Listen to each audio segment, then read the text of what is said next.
Hello, everyone. Welcome to the Small is Bountiful event to celebrate the small-scale fisheries in the World Oceans Day. So my name is Ratana Chinpakdi. I'm part of the Too Big to Ignore Global Partnership for Small-Scale Fisheries. With me here is my colleague and good friend, Maniba Isaac from PLAS. So our two organizations, plus many others, including ICSF, Leonardo Foundation, and a couple of others have been putting together this session since last week. There are many more organizations that have been part of this, the whole webinar event, but particularly for this session on Blue Justice, Niba and I are going to be the host for today. Niba is actually the main host, and I'm going to be the chat box moderator for this session on Blue Justice. There's a little bit of back echo, so maybe we'll mute the microphone for a little bit. Actually, chat box moderator. Okay, I hope that helps. Okay, so no more feedback. So that's brilliant. Okay, so just a reminder to the audience. I mean, the live chat box on YouTube is really for you to interact with us. So we would be bringing questions that you post on the comments box to our panelists. So today is a bit different from last week. On Friday, we had a very good conversation with speakers and the webinar. And today we have another set of panelists to be in the studio today to be sharing their thoughts on the same topic, but quite differently. They are coming from different perspectives. So when Maniba introduced them, and they introduce themselves, and you would hear where they're coming from. But more than anything else, I'm gonna let Maniba maybe speak a little bit about the background, why we need to speak about this topic, and then the essence of what we are trying to do in this session. But my job today actually is to introduce to you something that we have been working on. And this is because we believe that to really connect to people about the topic that we are passionate about, which is social justice, we need to be able to communicate not only through papers and books that we write, but we need to be able to communicate to you through other means. So we have been working on this, and in the sense, we did this on a Friday, but we want to do it again, which is a premiere, I would say, of a song that we have been working on. So I have again invited the music student who has been helping us with creating the song, together with my colleague Roger Pulin. They worked on the lyrics, and the idea came from us that we've been looking at social justice, and we wanted to have a song for small-scale fisheries. So let me bring to the studio live to our audience here, Asade Haddad, who's been working on the song for us, and she's ready to perform, I believe. So Asade, you'd like to just say a few things before we start the performance?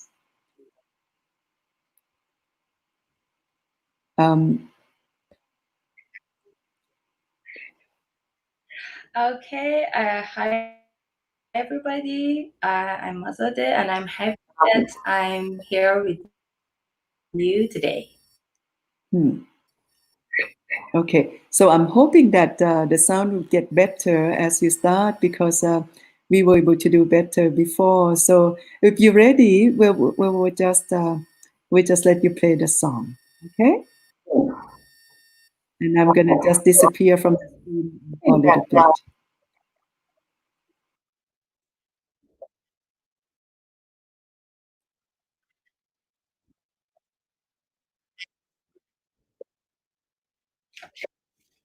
Okay.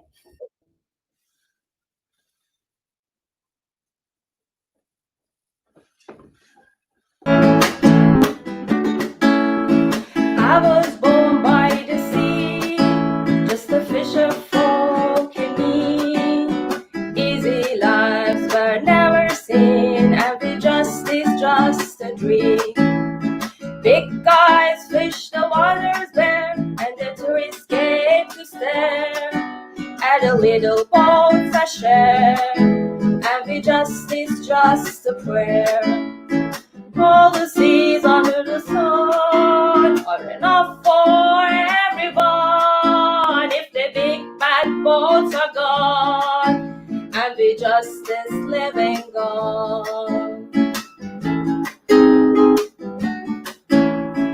I am singing just to plead for the fisher folk who need to fish on but not for me, and we justice guarantee, and we justice guarantee, and we justice guarantee.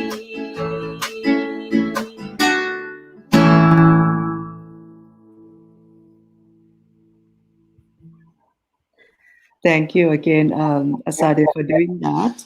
Okay, we're going to post the lyrics of the song at the end of the session. Okay, so how to guarantee justice, that will be the conversation that I'm now going to turn over to Moniba to take over from here. Thank you very much, Moniba, once again for doing this. And enjoy the session, everyone. And I will be moderating the chat box. And there's also a Spanish Google translation. I will send the text about that in the chat box very soon. Thank you. Good afternoon, everybody. If you are in the Central African time or Central European time, good morning if you are on the western side of Africa, and good evening if you are on the eastern side of Africa. Today we are continuing our talk around blue justice, and just to summarize our talk on Friday, there were a couple of issues that were raised around blue justice, the social justice around the topic, and in terms of for me personally, the struggle of small-scale fishers in South Africa, the struggle for recognition, the struggle for their rights, a struggle against an ITQ system, a struggle against privatization and the market, and how the market has responded to small-scale fishers. Also, in many ways, small-scale fishers are seen as illegal, unreported, and unregulated. And often, in most cases, there's very little context about their human rights and how their human rights are being violated. A key part of the narrative in terms of blue justice that I think it is very important for us in the ocean and around sustainability is the ecological crisis narrative, and how this ecological crisis narrative is also a means of exclusion in terms of clearing the beach, clearing land in terms of pipelines, and this risk livelihoods, this risk tenure rights, and also access to small-scale fishers that often relates to their rights. I think it's also important to look at what is the role of the state in all of this. The state in terms of the governmentality of the state, as Tanya Lee called it, but also the biopolitics. How does the biopolitics play in all of this is important. I think it is also important that people that we have is the social movements and the need of strengthening social movements. And today we are also looking at inequalities and looking at the inequalities within our country, South Africa, but also if you just look at globally the inequalities that is related to the COVID disease, but also the inequalities where Black Lives Matter. So I think it's, if we want to really look at how to deal with access, recognition, and social injustices of small-scale fisheries, then we need to look at the structural issues around small-scale fisheries. So we've got a very exciting line up in terms of a panel. And we've got set questions. I urge you to ask questions in the chat box that I would pull up and engage. I hope to have an engaging debate between the scholars and you who are listening in. My first guest that I would like to pull up is Beatrice Mesquita from Brazil. And Beatrice, I'm just going to give you, just to introduce yourself, where you're from and what you do, before you're going to give your presentation or just your take on Blue Justice, instead of me introducing you. Yeah. Hello. Hello, everybody. I am speaking from Brazil, from Recife in the Northeast. I do some research in small-scale fisheries, justice, and I work in a research institution here from the government that is a social institution. I have some words to speak. Can I start now? Can we just introduce everyone and then I'll come back to you? Okay, sure. Thank you. Okay, my next guest is a professor, economist. I met him over 20 years ago, fisheries economist, but he's also very famous. He is Professor Rashid Sumaila, my African brother from the West. How would you introduce yourself? Yeah, so Moniva, thank you so much. And yeah, I'm Rashid Sumaila. I'm the African child based in Vancouver, if you like, right? And I'm an economist, but the way I try to use economics to help us ensure that we have sustainable fisheries that actually helps people, you know. So this is where I stand at that intersection, and you will hear more about this, and look forward to the chat. Thank you. Thank you, Rashid. My next guest is a comrade from South Africa, an activist, a friend, and also an alliance, I think. Nasir, how would you introduce yourself? Unmute. You might be able to unmute him. Okay. Yeah, no, I think you cannot keep me muted. Yeah, my name is Nasir. I am in Cape Town, the southernmost tip of the continent. I was born and bred here. I was in fact, my roots is in the community, a fishing community, not too far from where I am now, a town called Simonstown, and my great-grandparents were uprooted from there during the apartheid period as a result of the Group Areas Act at the time. So, and they were from that fishing community. And I suppose that still runs in my blood. That's still who I am. But right now I'm with an organization called Masifundise. It is an organization that works directly with small-scale fishing communities, primarily to fight for access rights, but not just access rights, to fight for the right to have access in order to make a living, in order to put food on the table, and in order to advance and deepen the culture that is fishing, in order to continue fishing or fishery as a livelihood, as a basic right that communities have had for generations. You know, it is not a new thing. My great-grandparents have fished. There are people who continue to fish now. So it is, we fight for the sustenance, the maintenance of that culture as part of life. You know, it is a right to have, and that is what we carry forward in the day-to-day work that I do, or that we do in DC. Thank you, Nasir. My next guest is also a colleague and a friend, Bram Buscher, and I invited him to this panel mainly to be a bit of a disruptor.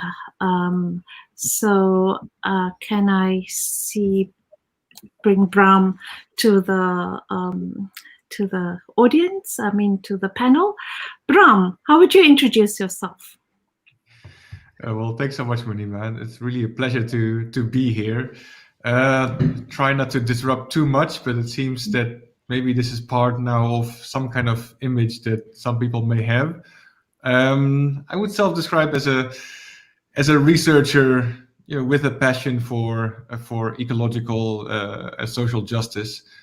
I've been working on these issues for almost 20 years now, mostly in Southern Africa, but more recently also in Brazil, Indonesia, and some other places. And currently, and particularly, of course, during this particular crisis, I'm quite stuck here in the Netherlands. I haven't been in South Africa for over a year, and my body starts to feel it. I think we really want to come, but it will still take a little while. So just to keep myself off the street, I guess I'm busy with several book publications, some of which have just come out. There's one in particular that I'm quite excited about, which is entitled The Conservation Revolution, Radical Ideas for Saving Nature Beyond the Anthropocene, that I co-authored together with my colleague Rob Fletcher, in which we basically argue for a post-capitalist approach to conservation, which inherently is also a decolonial, post-colonial approach, and one that tries to go for social and environmental justice. And I look forward to listening and learning from others in this panel and disruptively contribute where I can. Thank you very much, Bram. So I'm going to give each one of you 5 minutes to give your first take around the work that you are doing and how you experience and see social injustices, and to what extent you can relate that to the concept of or the notion of blue justice. Beatrice, I'm going to give you a chance to go first, and then my big brother Rashid, Sumaila, Nasir, and then Bram, in that order. If it would be good if you could mute your mics if you're not speaking, that also count for me. And so, Beatrice, you can start. Thank you. Thank you. Good morning again. Thank you, Hatana, to realize this event.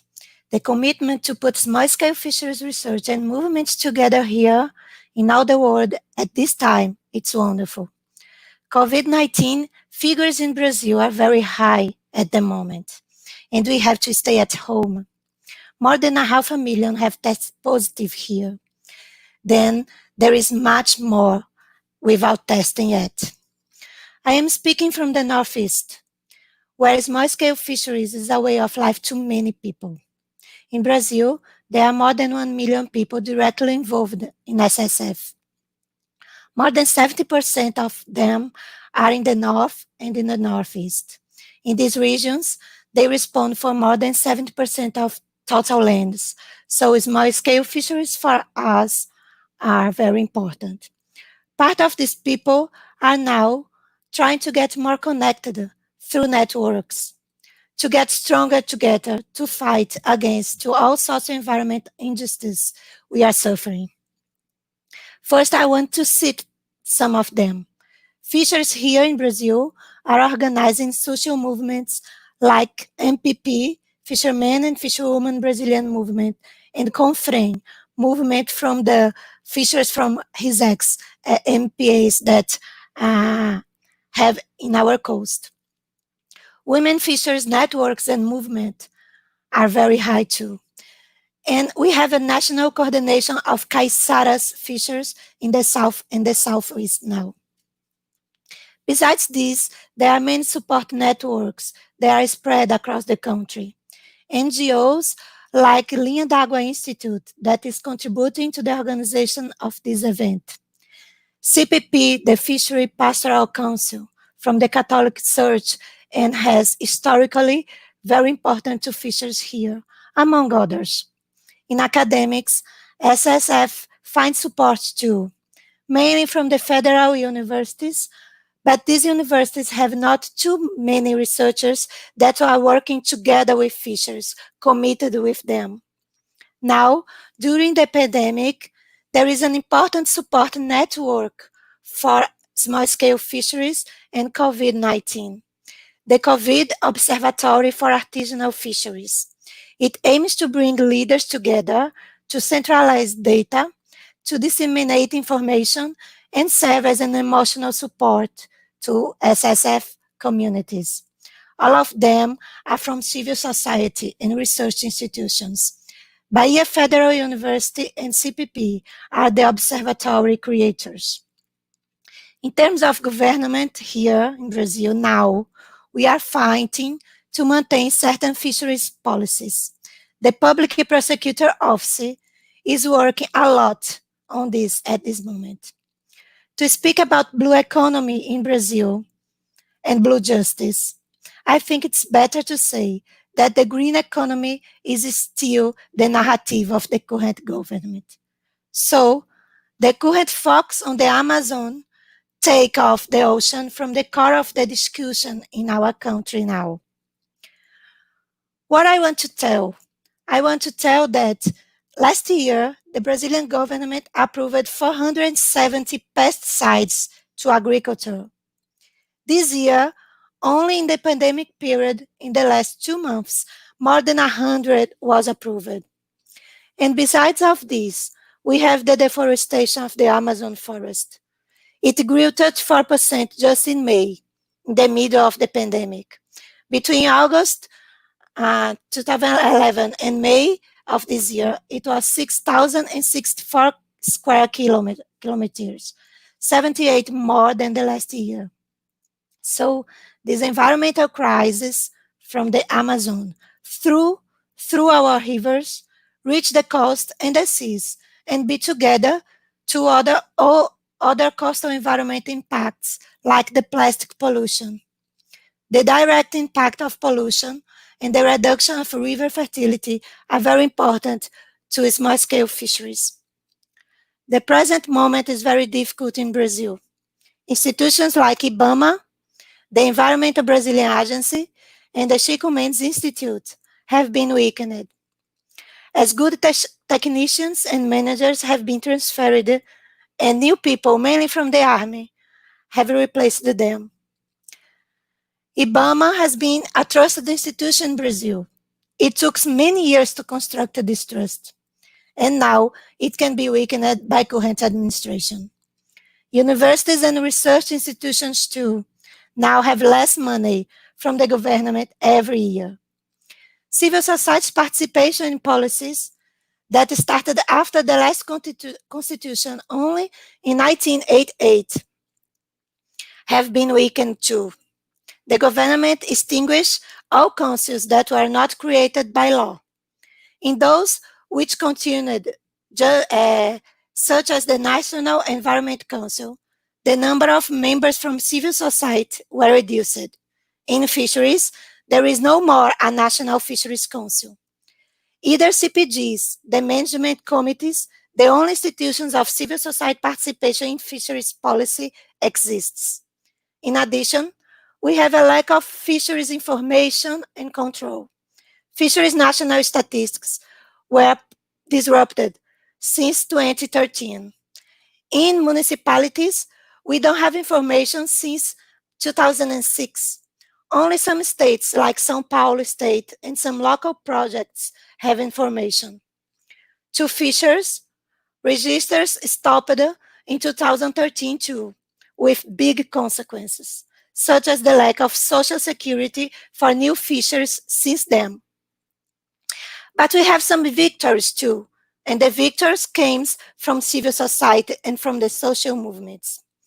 In relation to this policy of registration, the fisheries movement had a victory last week. They just recognized new fisher people and protocols. A law project on fisheries territories to guarantee their territories, a struggle from MPP, has just entered the discussion in the National Congress and is completely related to the guidelines. It's still a big battle to fight. Fishers are discussing in collecting data to collecting for themselves. I think what we have now in Brazil is collective action to improve our small-scale fisheries. Thank you, Maniba. Thank you very much, Beatrice. It's a very good way to end your introduction, collective action for fishers. Professor Rashid Sumaila, can you give your first take on the issue of social injustice, social justice, blue justice, the ocean sustainability? What would you, how do you connect the dots? Yeah, thank you very much, Maniba. This session, I think, is really timely and topical at the moment. You just have to look around the world, especially in the US, and see what is happening, and you see that justice is crucial for our survival, actually, on Earth, because no justice, no peace, right? Whether it's blue or not. So that is the first big connection to the larger world. Now, there are many things I could talk here about blue justice, and I'm going to be specific. Use only 3 examples from the ocean to illustrate this. One, the relationship between high seas and small-scale fishes in all coastal or maritime countries of the world. The second one is fish trade, international trade in fish, and fisheries agreements, and how it relates to justice to small-scale fishers. And then I'll wrap up with my big topic, which is fisheries subsidies, how that also relates to how we treat small-scale fisheries around the world. So let's take the first one, high seas and small-scale fisheries. As you all know, the high seas is areas beyond national jurisdiction, that is areas beyond 200 nautical miles away from the coast of maritime countries. And the big thing here is that, number one, the fish don't respect this boundary. They go in and out. So just saying catching a fish in the high seas doesn't mean you cannot catch it within country waters. And most small-scale fishers, almost all, actually fish very close to shore, and they fish within country waters. Meanwhile, the high seas is supposed to be owned by everybody, right? When you take out the coastal areas and country EEZs, exclusive economies of the rest is for all of us. Now, when you look at the fishing today, 5 to 10 countries, large, big, rich countries, take over 70-75% of the landed value of fish there. So small-scale fishers are completely cut out of this. And because the fish go in and out, there is a huge element of injustice here, because countries that are not able to go out, or fishing boats that are too small to go out, are left out of this. Now, so this has led people like me to say, you know what, let's turn the high seas into a fish bank. We stop fishing there, the fish get in there, they get a break, they grow, they come into the high sea, into country waters, and small-scale fishers too can catch them.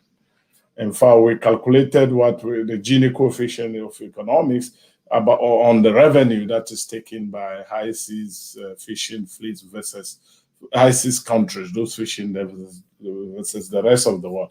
And what we found is that the Gini coefficient, which is a measure of how income in a given group is distributed, we calculated that with the current fishing, and when you close the high seas, and it was amazing. Your Gini coefficient now is as bad as the country with the worst distribution of income, which incidentally is South Africa, right? And we know why, it's apartheid and all that. And if you close the high seas, because the fish will go and come, small countries, Guinea-Bissau will get to catch, countries in Southeast Asia, the Gini coefficient reduces to that of Sweden, which is one of the best income distribution in the world. So that's a clear injustice thing there at the moment, the way we fish in the high seas. We need to plug that, and we can come to that. The second thing is fish trade and fisheries agreement. Fish trade is essentially buying the fish in the market, and clearly demand is backed by your ability to pay. So usually the rich countries buy fish from the poorer countries, right? And we did a study, my PhD student, Wolf Swaz, actually did a study. And what we found was a very strong areas of influence around the world. Japan buys its fish from the Pacific Island countries, Europe from Africa, and North America from Latin America. And that's, you just see the fish just going up that way. Okay, so that, to me as an economist, that is not a problem in itself. The problem comes in the fact that the benefits of the trade don't go to these coastal communities, small-scale fishers. So they lose their fish without getting anything back. That needs to be fixed. Fisheries agreements, again, usually between big, rich countries and small ones. You have Japan, US in the Pacific. You have Europe in West Africa, and so on. And again, you have that there's competition for the fish. The small-scale fishers are knocked out. Sometimes their fishing boats are crushed or whatever, and they lose the fish. Again, the money just remains in the capital or it gets siphoned away. Big injustice. Now, fishery subsidies, they really make me go crazy, actually. I mean, the harmful ones. That is subsidies, taxpayer money, your money, that goes to the sector, and it pushes the sector to overfish and have more capacity.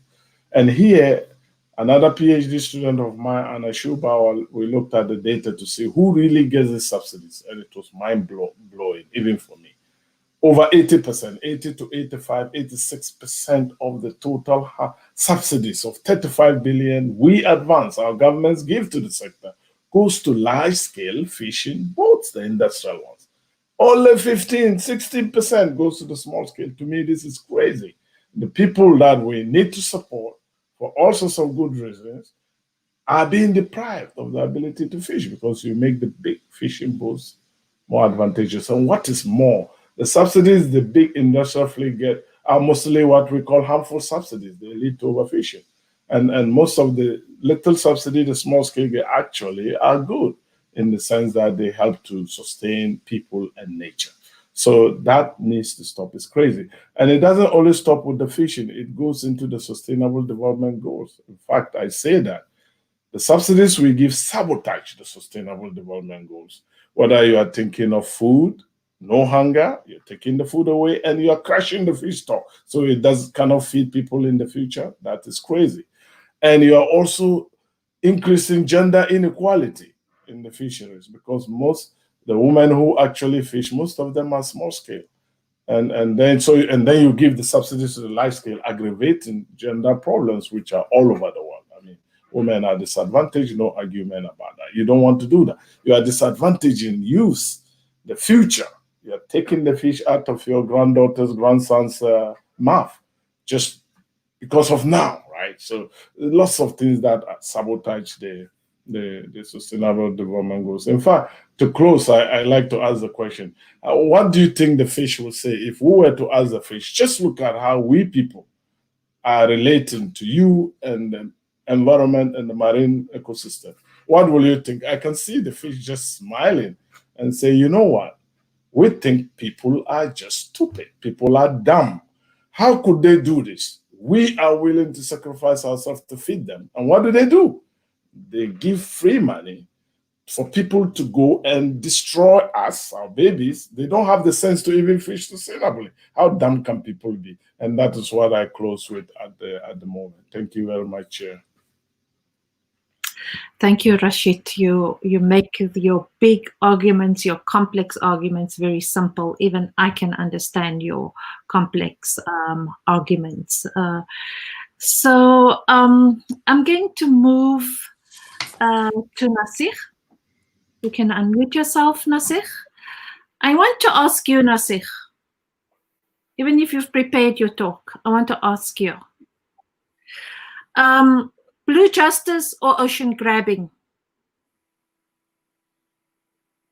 Is it compatible? Blue justice is a new word. Yeah? Many people like yourselves are the researchers, the analysts, the readers. I will let you do the research and the reading, and from where I come from, we do the doing.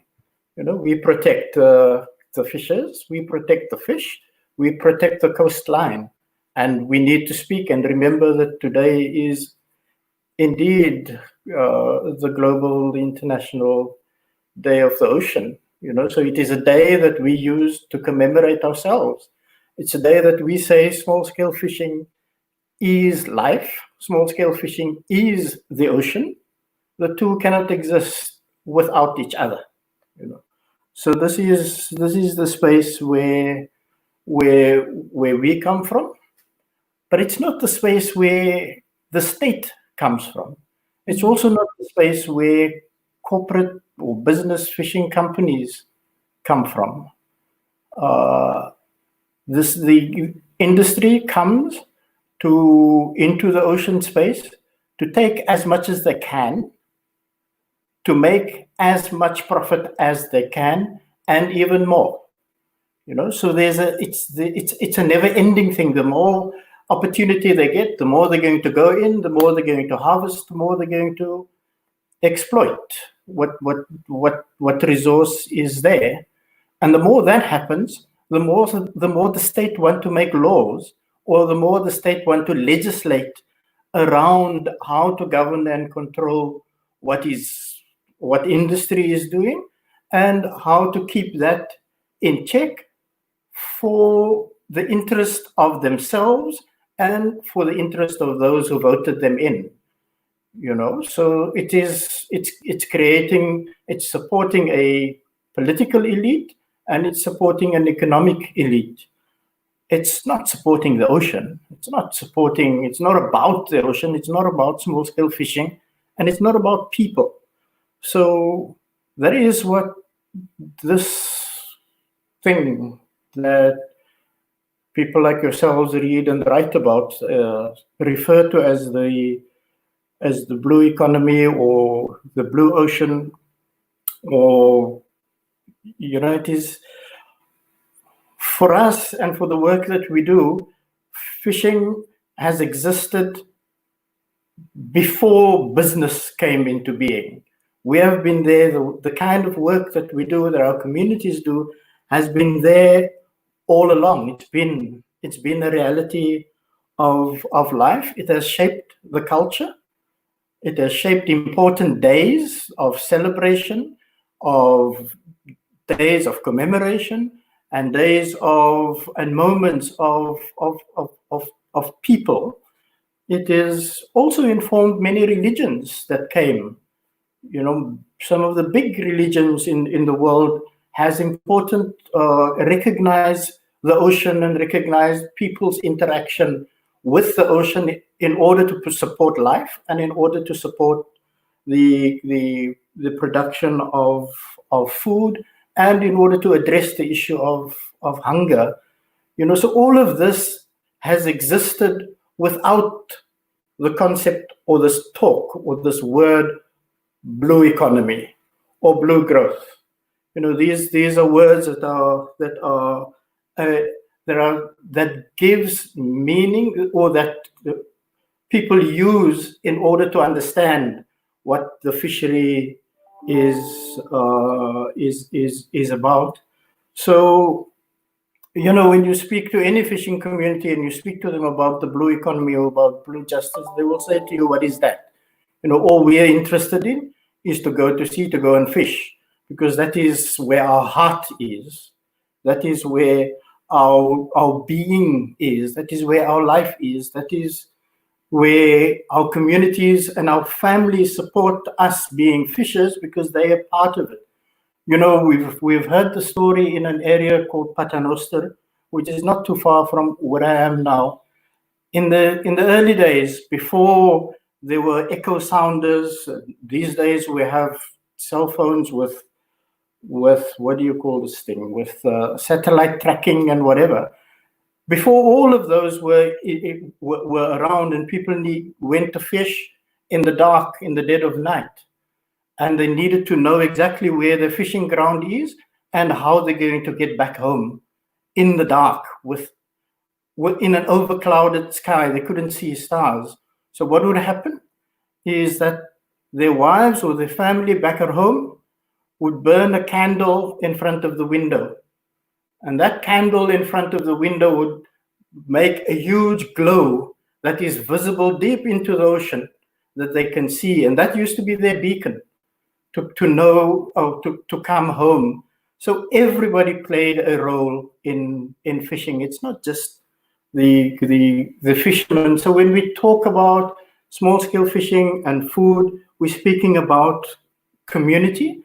We speak about days that it works, days that we deliver, days that that's a good catch.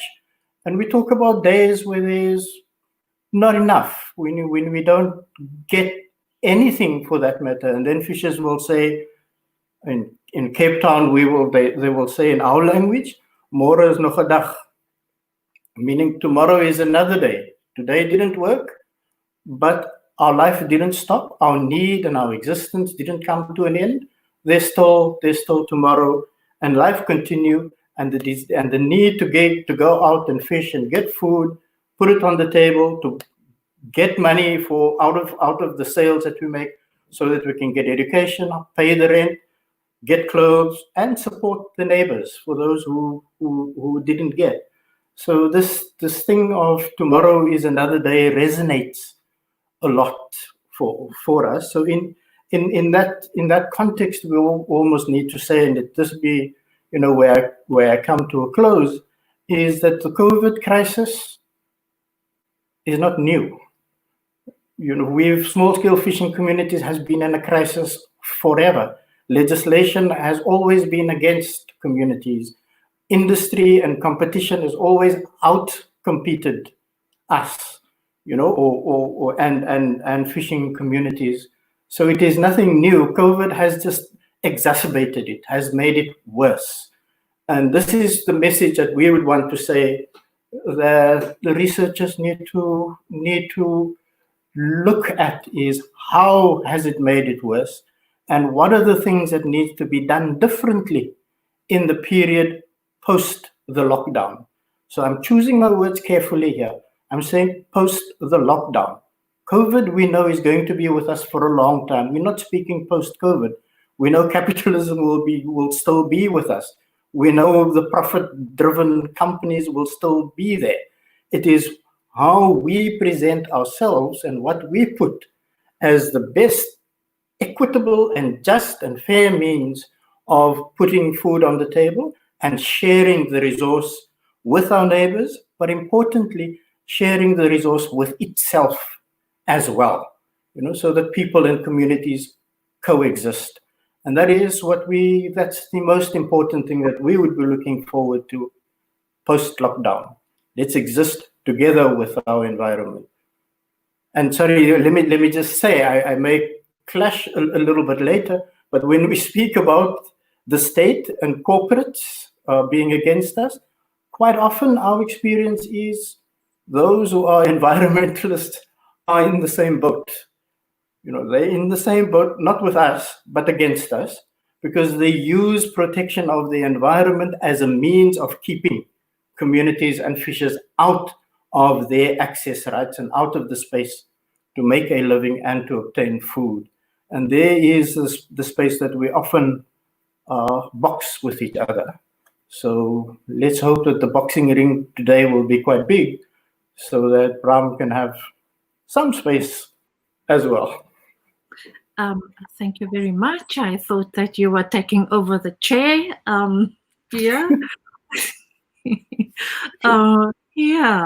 Bram, now that you have heard 3 stories around the issues of the ocean, you've just released an exciting book called The Conservation Revolution: Radical Ideas for Saving Nature Beyond the Anthropocene.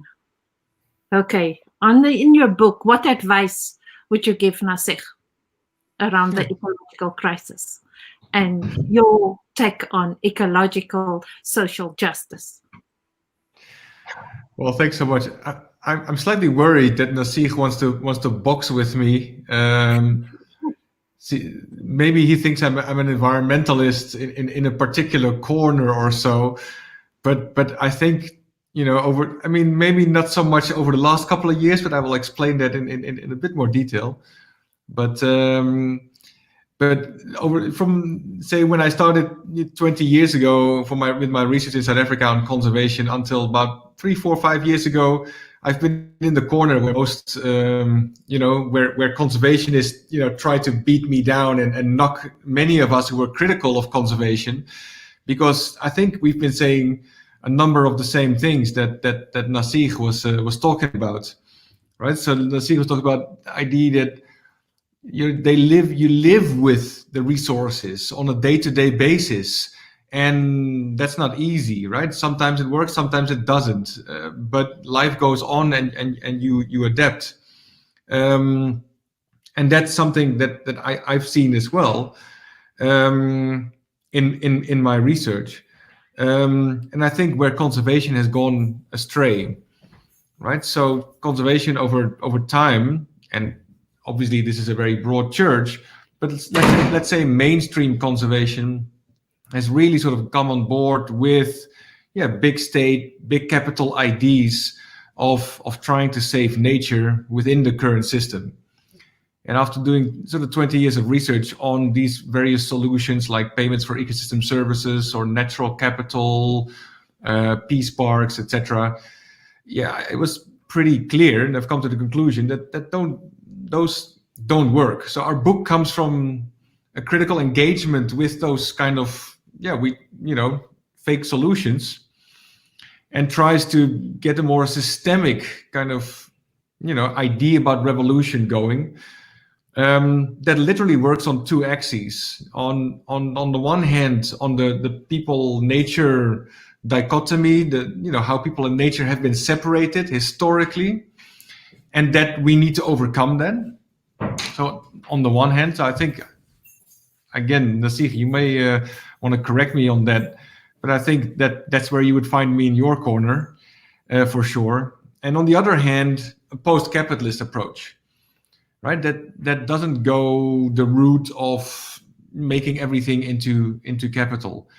And again, I'm not an expert on the blue economy and on blue justice, but I've been interested in reading on the side on these issues, and have been following certain discussions, especially also because I work closely with colleagues here, Mate Bavik and others who are very well embedded in the networks, I think, that you're also part of. And if I just look at a document like the World Bank Blue Economy report from 2017, they make some really similar moves that we see in terrestrial conservation. So in terms of their pathways forward, the first two are very typical. The first thing that they say is that countries must accurately value the contribution of natural oceanic capital to welfare. So this is the first problem. They immediately equate resources or nature, non-human nature, with capital. Now that I think is super problematic in the first place. The moment you start referring to people, human capital, or to land, or to resources, or to knowledge, or anything in terms of capital, it is part of a mainstream solution that we are clearly seeing, and I think Rashid pointed that out quite nicely, around the world, has and should come to an end, has been so pressurized that people are shouting out for justice, are shouting out because they're under pressure in so many ways. And secondly, they say that investment in and use of the best available science, data, and technology is critical. Now, this is another sort of pet project, and I wondered, because Beatrice was also talking about this in her experience, so maybe there's a question to Beatrice as well. Is that increasingly we see all these new technologies and algorithms being caught up in new ways of governing resources, be they oceanic resources or terrestrial resources, etc. Increasingly with the idea that somehow algorithms can do this better than people can, right? That people's intuition, that people's experience, their day-to-day lived experience with nature is somehow inferior to getting these sort of technological solutions to do this more effectively and efficiently. Now, I can go on and rant about efficiency, because I think most of us feel that our lives are way too efficient already. I don't want my life to become more efficient. I want it to become less efficient. And I don't think a lot of that stuff, algorithmic kind of governance, is actually efficient. But we can talk maybe about that. And I was, like I said, I was interested in how Beatrice deals with that in terms of how you use data in Brazil. Because of course it can be used in a different way as well. But if you want to do that, then I think you come back to the point that Nasih mentioned, the beacon. And I like that example very much. This little light that people, light in the darkness, gives a beacon to know where you are and where you must go and how you must go forward. Contemporary capitalism doesn't have a beacon. It doesn't have a light where you need to go to. It only, continues to repeat the same thing over and over again. Growth, accumulation, profit, private property, etc., etc.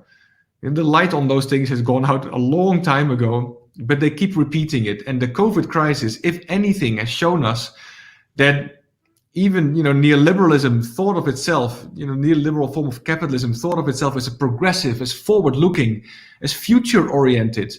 But as soon as the basis of contemporary accumulation is threatened, right, circulation stops the way that capital sort of foresees it, then we need to go back, right? So in the COVID crisis, I don't know what's happened in South Africa or in Brazil or other places in Africa, but our government here in the Netherlands continuously say we must go back to how it was. We must go back to normal, the way we had it before COVID. No, we don't. We must actually put forward a very different normal, beyond capital and beyond this kind of nature-culture dichotomy. How to do that? So in the book, we have several ideas about this, but I will close here for now, and then maybe we can come back to that a little later. We're having so much fun, and time is running out. I just want to. We're getting like warm now. The boxing gloves are on. But before we continue, I'd like to introduce Tero from Finland. Tero, if you can put on your camera, introduce yourself. How would you like to introduce yourself? And then give your take on how do you see social injustices in the work that you are doing on snow change. I like the word snow change. Thank you. You're on. Thank you, everybody. I hope you can hear me. And if you were getting warmed up, let me try to cool you down from the North Boreal and from Finland. So 2 weeks ago, it was warm +2 and snow. So it's kind of a different kind of place than the more southern small-scale fisheries. However, we are united with them globally, and I'm speaking today to you from a small village of Selkie here at 62 latitude north.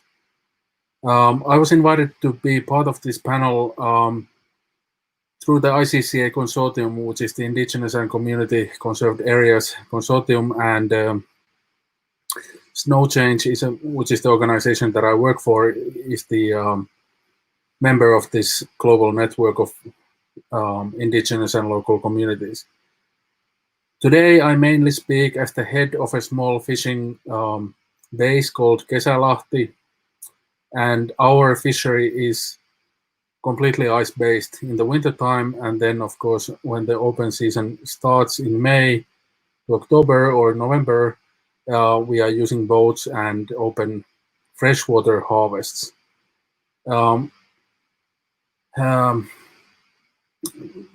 The 2 or 3 things I would like to bring into your attention from the, shall we say, from the north and our work rest on kind of the injustice that small scale, isn't that always the case? We start with injustice.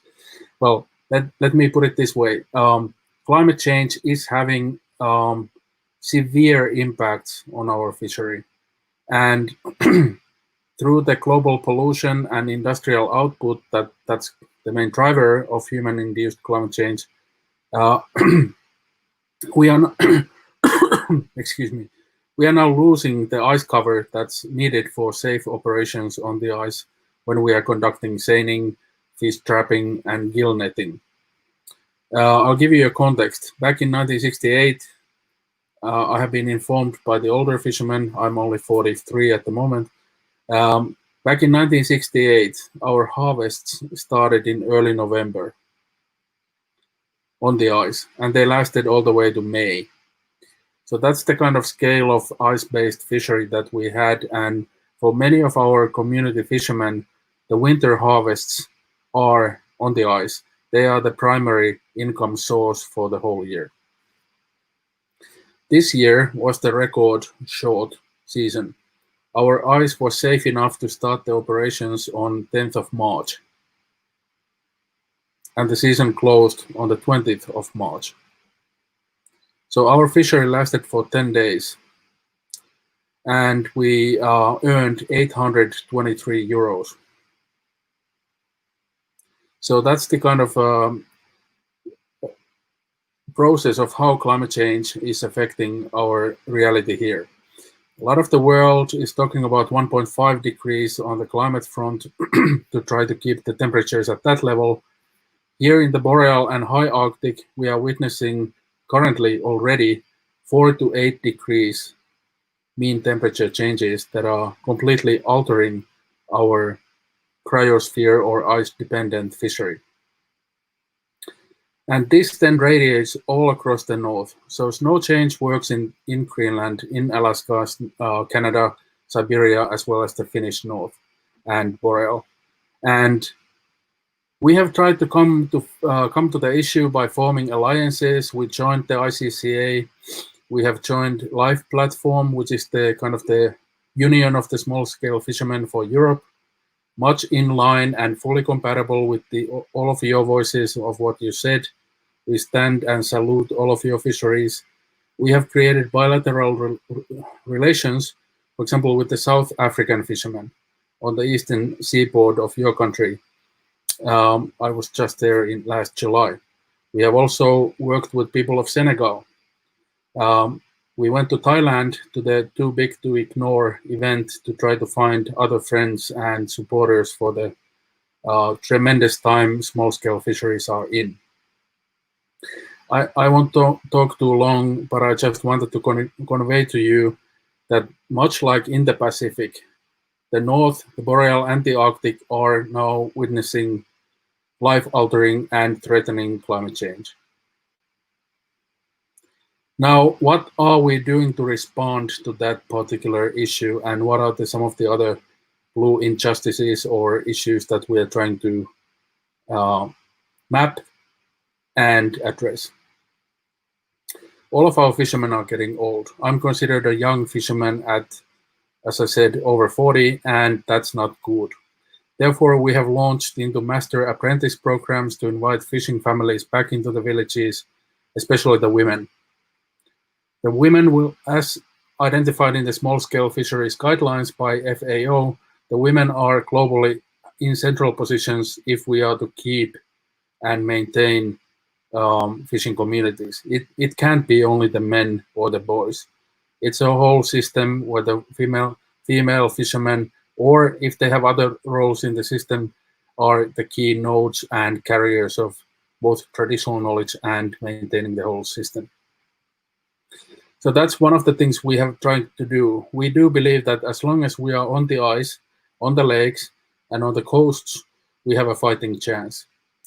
We have taken, for example, action on the EU to receive a small, geographical indicator for the way we fish and the specific species that we are harvesting to protect against market aggressions like the Norwegian farmed salmon. And then we have, as said, launched into this apprentice program to invite the young people and so on. The last thing I'll tell you, if I may, is that we are also then, after long consideration, started large-scale ecological restoration of our rivers and lakes. We call it landscape rewilding, and if you go to the Snow Change website, you can see some of the actions we have done. But we do believe that by healing the land, healing the waters, combining traditional knowledge that in some villages has been there for 700 years, with latest science, we have a fighting chance. We don't have lots of time because a lot of the Finnish and northern fish species are fully dependent on cold waters. And now when we get these extremely high temperatures all the way up to 37 degrees, for example, in my village, these fish are in trouble. And therefore we have to do something. And one of the things we are currently doing is to use fishermen's knowledge to enable large-scale rewilding and restoration of our habitats to prevent the worst and make sure that we'll stay on this century as well as a living community of fishermen here in the north. Thank you very much for enabling me to convey these things, and I'm very happy to answer questions at a later time. Thanks. Thank you very much. Start putting on your boxing gloves. That's what we're going to do now. Thank you. Colleagues, what I'm going to do now is to, I think that we had a really, really great introductory session around the issues in Brazil relating to the Amazon and the green economy, and ending up in terms of the collective win for small-scale fisheries. But we in South Africa know what collective win meant in 2010, when we basically had a small-scale fisheries policy. It's now 2020, and we're still not having real rights. Rights has been still compromised for small-scale fisheries. So the struggle do continue when you come to access and you come to rights is important. Rashid, I think you bring like really interesting perspectives in terms of justice, relating that to the issue of fish trade and subsidies, and I think it is I think it is important, and also the relationships in terms of what is happening on the high seas.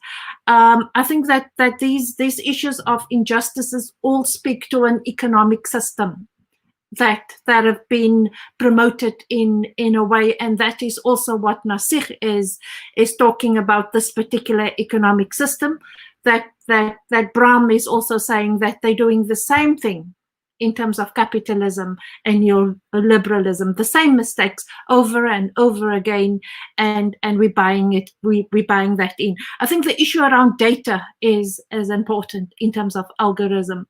I worry sometimes that we give our data freely to companies, and it's just another form of capitalism. The surveillance capitalism and COVID, how that relates is a problem on its own. So we have a question from Sahir Advani that is going to, I'll see who is going to answer the question.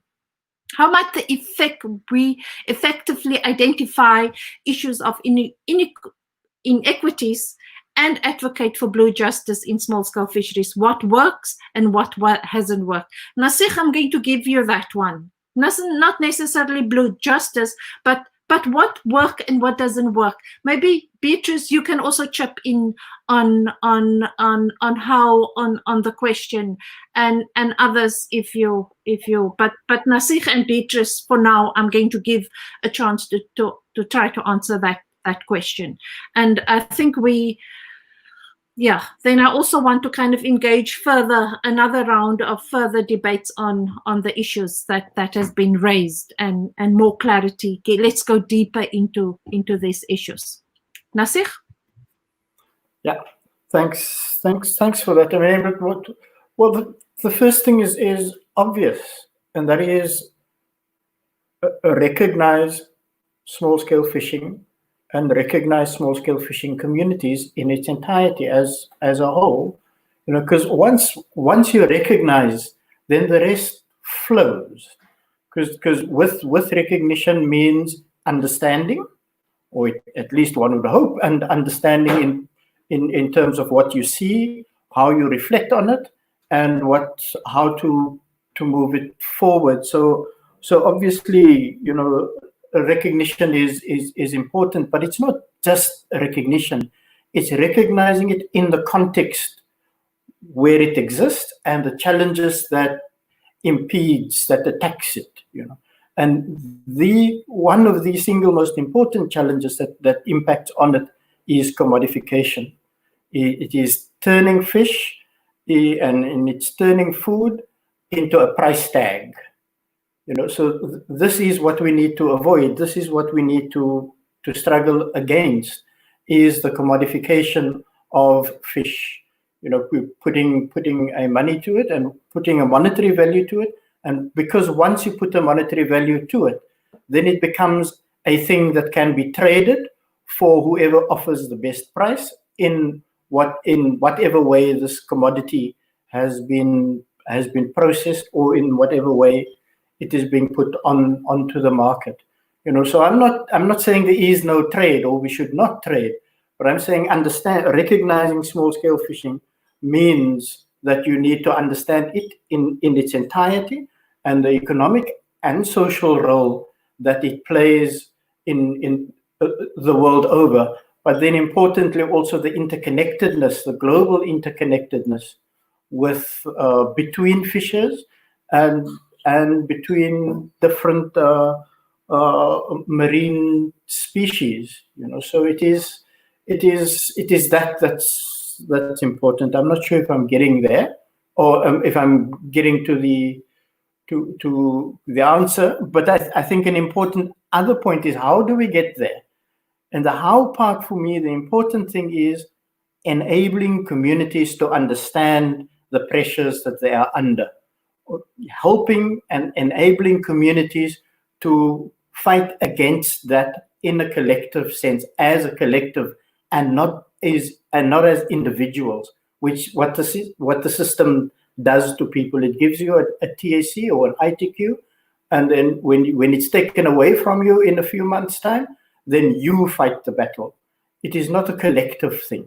So fishing is a collective issue. So we need to be able to mobilize people as a collective to fight and engage for collective fishing rights in a community sense. So these are the important. And in that sense of community is where we will find justice, because justice for one individual is not justice for another individual. But if you're organized as a community, as together and interact with each other, then you will see, a sense of fairness and a sense of understanding and a sense of equity prevailing. It comes with the turf. As we have, I said on Friday, we need to unpack the root causes of inequality, caste, class, culture, gender, exploitation, and we really need to kind of look at what is the hidden transcripts of small-scale fisheries, and get access to those hidden transcripts, but also not steer away from what the hidden agenda is in terms of the blue economy. Beatrice, do you want to take a stab, add to what Nasir is saying around the question of Sahir Advani? Yes, I think what works here in Brazil, the last years, we have only participation that is working to some victories to small-scale fisheries. So every example we have here is what fisheries participation was inside.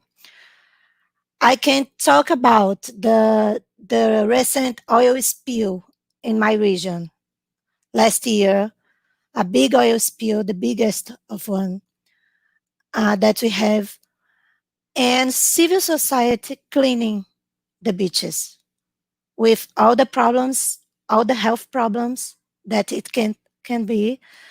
But if we didn't do that, I don't know what was happening now with all that oil.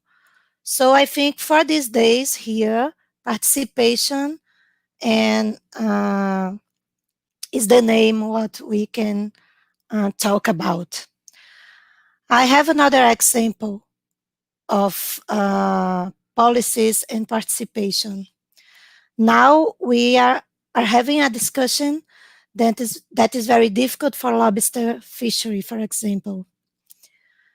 Some fishers wanted to open lobster fisheries to diving, and diving here in Brazil have many health problems, and there are other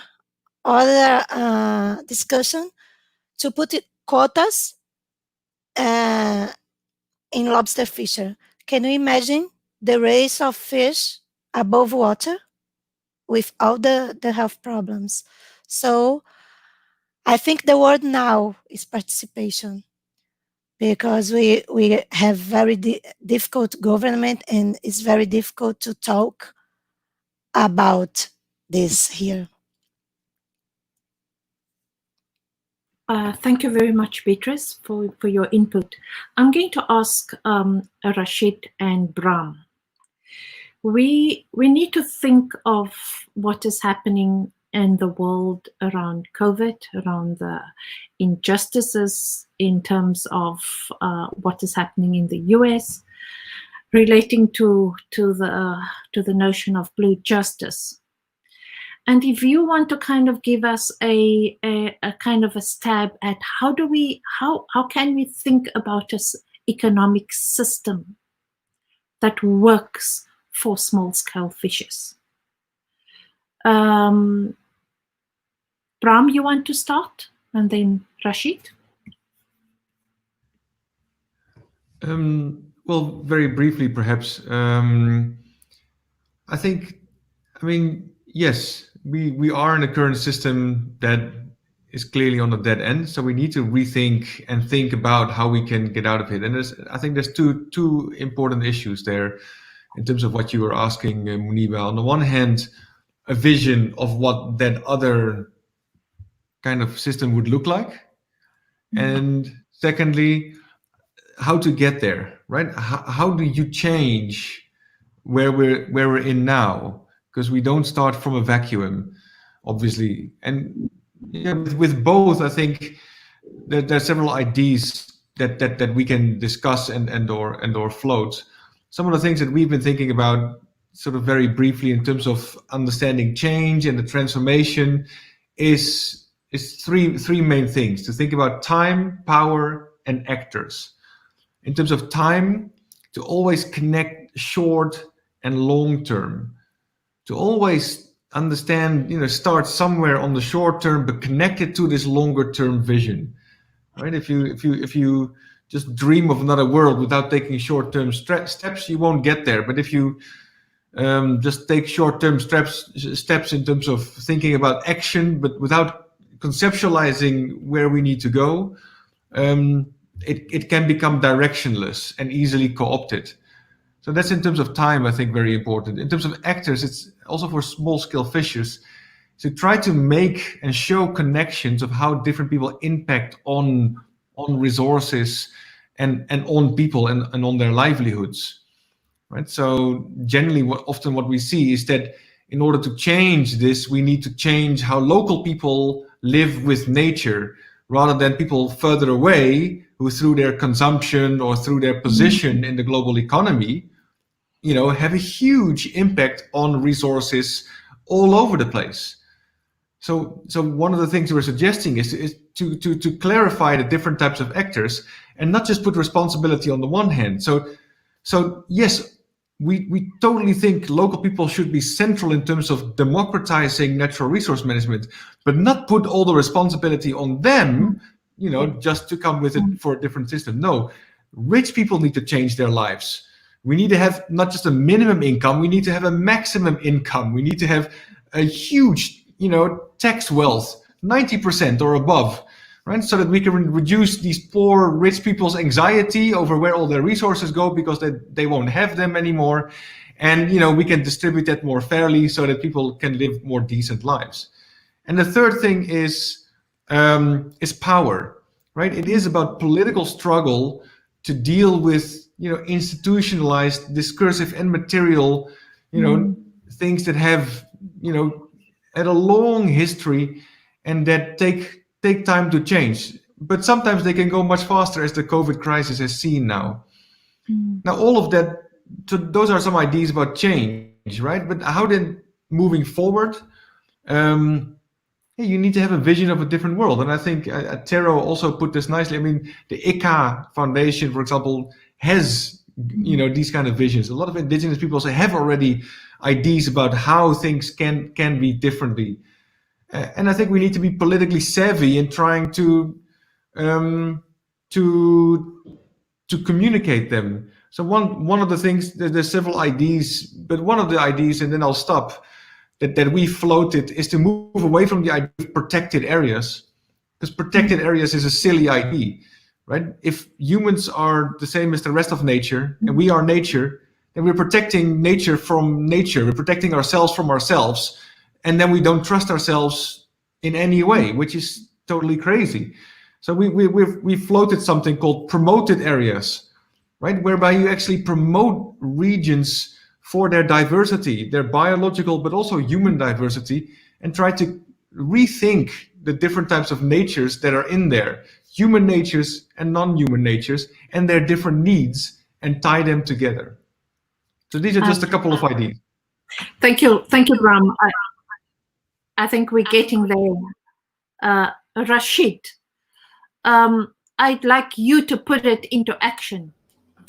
Yeah, no, this is very good points. I thought I was going to fight with you, but you said a lot of things that I agree with. I mean, the vision, the new vision, and convincing people on the ground. Because when we sit here and say capitalism is all crazy, I bet you if you go out, most people believe it's not that crazy. Even the small scale fishers we are talking now want to be big. So you really have to go to the root cause, right? And so having a new vision of a world that is better is going to help. Otherwise, it's a pipe dream, really. And I'll give you a few statistics there from the US. So there was an opinion poll that I read years ago. This was when the Democrats were talking about inequality and so on. And somebody went and interviewed the Americans. How many of you think you are among the top 1% income earners or rich people in the US? The top 1%. 19% of Americans believe they are in the top 1%. Okay? So that's 19 times of reality. And then those who said they were not, they said, in 2 to 3 years, do you think you will be there? Another 20% said they will be there. So that's 40% of people who cannot pay a $500 bill if they are hit. Over 50% of Americans cannot survive a $500 bill, and 40% of them believe they are Bill Gates. And that is our problem. Until we deal with this, we are just dreamers here, really. And so we need to do a lot of work. Have a good vision, a realistic one. You are not just playing around in ivory tower. People want to live and survive. My brother, Nasib, you said people in your community say, tomorrow will take care of itself, if I got you right. And you can see a lot of positive hope there. But for me, I see despair there. If everyone is willing to say, okay, God will take care of me tomorrow, I think that's a good thing. Because really, I mean, it can be good because you lead your life, that's your parameters. But we have to open up this scope so that people don't have to say, tomorrow will take care of itself. Anyway, so these are my quick ones, and we could debate this forever. So we need to get to the people. We need to have a vision that is really practical and workable, that they believe will improve their lives and get us off this dream that 40% of us are among the top 1%. Otherwise, it doesn't work. And they have to vote. So they vote. They have been voting for capitalists, the worst of them, right? You know it in each of your countries. How do you change that? Because that's the beginning of everything. Thank you very much. All I can say, Rashid, is feel the burn. Feel the burn. Feel the burn. Where is Mr. Feel the Burn? He didn't make it. Why? A lot of people don't believe his answers are really realistic. Exactly. Yeah. And that's what you have to deal with if you are going to get movement. There we go. Power to the people. Huh? I think it's, you know, as I said at the beginning, the time is, you know, we had so much fun, and I thought that we were just getting warm in terms of, you know, ruffling each other's feathers and having a good kind of debate. I'm going to, we need to wrap up. It is International Oceans Day today, and we're talking about injustices and social injustices. And I want you to each one, and I'm going to start with Tero because he didn't have a chance to speak to the question. And I want you to start by saying, from your perspective in terms of Indigenous people and its International Oceans Day, it's the issue of climate justice for them, the impact of climate change on the lives of Indigenous people. So what would be your thought, your final thought in terms of relating that to the topic of justice? Well, I think and just to make it clear, we are a Finnish community, and Snow Change is a network of both traditional and indigenous peoples. I think the last year we took part in an event called Future Seas 2030, and there was one single statement that really resonated throughout the whole global conversation. None of the oceans were unused or unoccupied before they were then overtaken by colonial and empirical rule. For example, the Maori people of New Zealand, Aotearoa, they went all the way to Antarctica in pre-contact era, and there are oral histories and archaeological evidence to support that claim. Mm-hmm. And that's really what we need to understand, that there's an ocean and there are these fishing communities, all of which small scale, for the lack of better term, that own the ocean, or they were using and occupying most of the global ocean, the coasts and water bodies well before the advent of European and aggressive colonial rule. And I don't think that message has really been heard or understood. A lot of our solutions are going in circles, always about the economy, rights, SDGs, and so on and so on and so on. There's a whole ocean that we don't know about, and we don't even know where to start at the start. And that's why Indigenous peoples and traditional communities matter, because these fishing communities could be still in a position to convey not only how things used to be, but how to solve this massive blunder and crisis we are currently in. Thank you. Thank you very much, Tero. Petrus, your final thoughts around the International Oceans Day, your reflections, your thinking about justice for small fisheries. I think visibility is very important to injustices. So this kind of event here, it's very important to small-scale fishers because it can give visibility to fishers and to the injustice they suffer. So international visibility to Brazil now, it's very important. We are going to have two fishers talking in the afternoon, Carlinhos and Josana, and they will talk about more Brazil, and it's very important for us to give this space for them. Another thing is that communication, it's very important too. We need to communicate.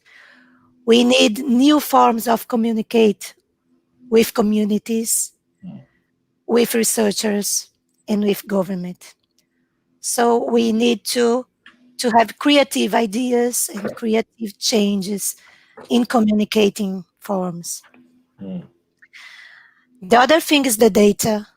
That is very important to us too, and we need to change what is happening now. We need to change the way that this data is not giving to everybody. Yeah, in research, in policy. So data, it's very powerful now, and we have to talk about data too. Another thing is that blue justice or justice have to come from the bottom, have to come bottom up, because only them knows what this injustice can harm the communities. It's very difficult. It's very difficult to us to know how things small-scale fisheries suffer in their communities. Somebody can think that a small change in a community, like to give houses to small-scale fisheries that are 1 kilometer far from the sea, is not a problem. It's very easy. Get a bicycle and goes. But only them knows what they are surfing now. I think is this. It's very important to this debate about the capitalism. Yes, and the capitalist model for small-scale fisheries. Social transformation is very difficult, and we need to talk about it for 20 years, for 30 years, and every time. Thank you. I think is this. Thank you very much, Beatrice. Nasir, your final thoughts, reflections on today and tomorrow. Yeah, and I'll try not to box, but I cannot resist from saying this, that in small-scale fishing, not everybody can be big, because there just simply isn't enough space up there for everybody to be big. In small-scale fishing, it is about people, it is about community, it is about the environment, it's about the ocean. So in the sense, what we take out of today must be a sense of life, providing food. It is about the interactiveness, the togetherness of people and the ocean. And it is about appreciation. It is about creating a new narrative about that appreciation. You know, it is speaking about life and about the ocean differently. And it's about putting people in it and the rights that people have as human beings. Not the right to make profit, not the right to be pig, but the right to have access to food, and to do so in a manner that is fair and that is shared with others around you. So it's a right. It's about being connected to. It's about the connection between people and the ocean, and people and the environment, and understanding the challenges that climate change brings about it. But it's also understanding the different power play that is at play, and not boxing, but at play with each other. Yeah. Thank you, Nasir. Bram, what are your final thoughts? You've been coming into I've been throwing you into the ocean, and I've asked you to either sink or swim. So, so what are your reflections? Do you find that what you have been working on conservation, on terrestrial resources, very, very familiar? Do you see similarities, differences? What are your final thoughts? Absolutely, I see a lot of familiarities and similarities across these struggles. And I think a lot of people here also on this particular call already work to try to connect those, and also that's why I very much appreciate being involved. So thanks again for Muniba. I basically have one word that is starting to resonate in my mind in relation to this final discussion, and that is that is revolution. You know, the scale and the depth and the breadth of all of this, you know, demands in one way or another some kind of revolution. And in fact, I think a revolution is coming in one way or another. And it's up to all of us, you know, to make sure that it goes in the right direction.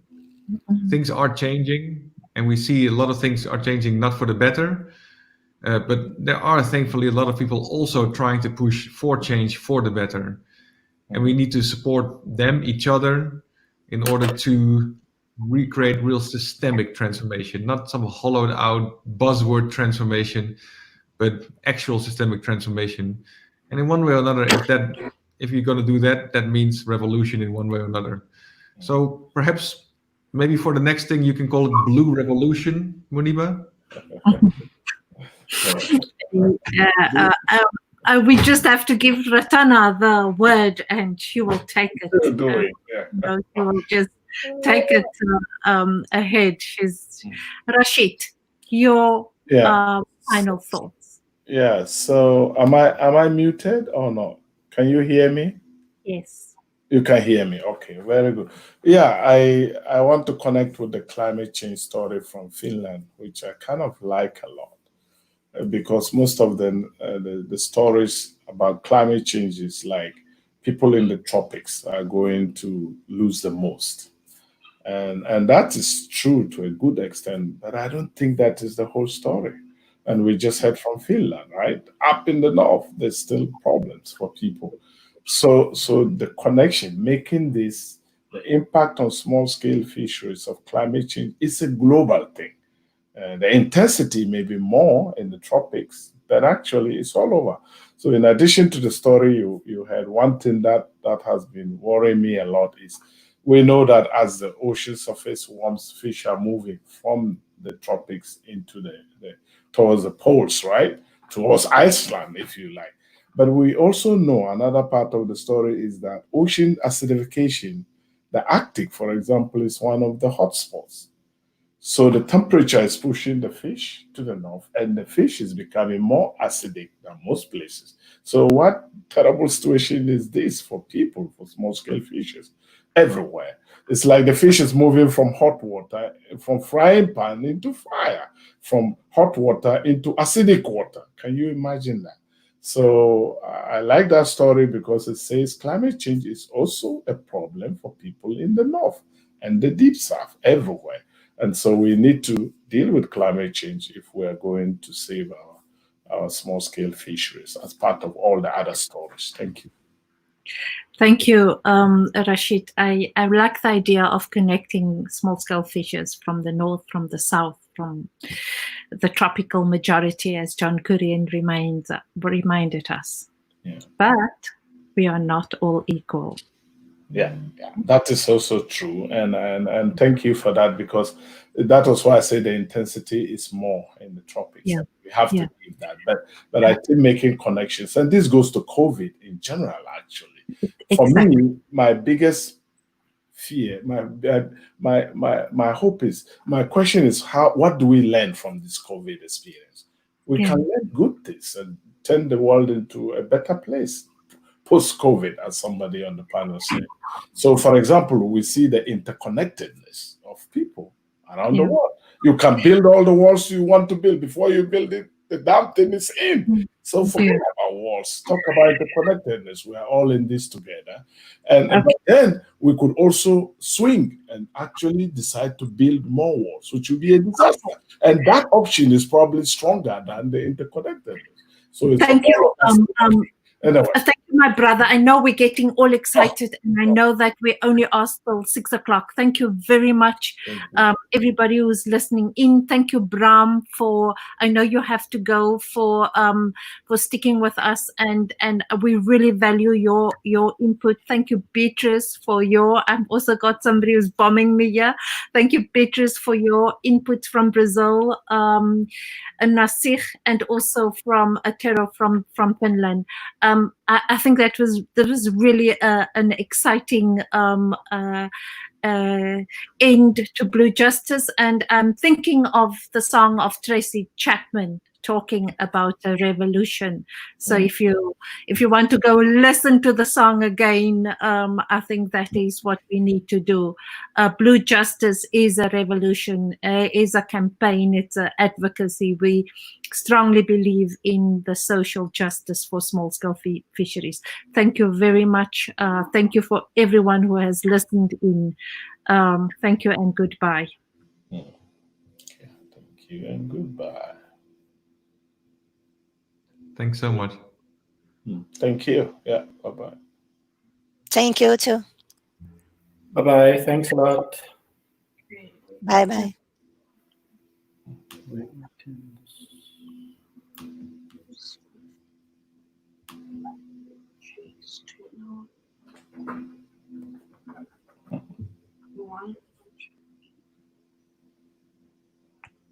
We just need to end the broadcast.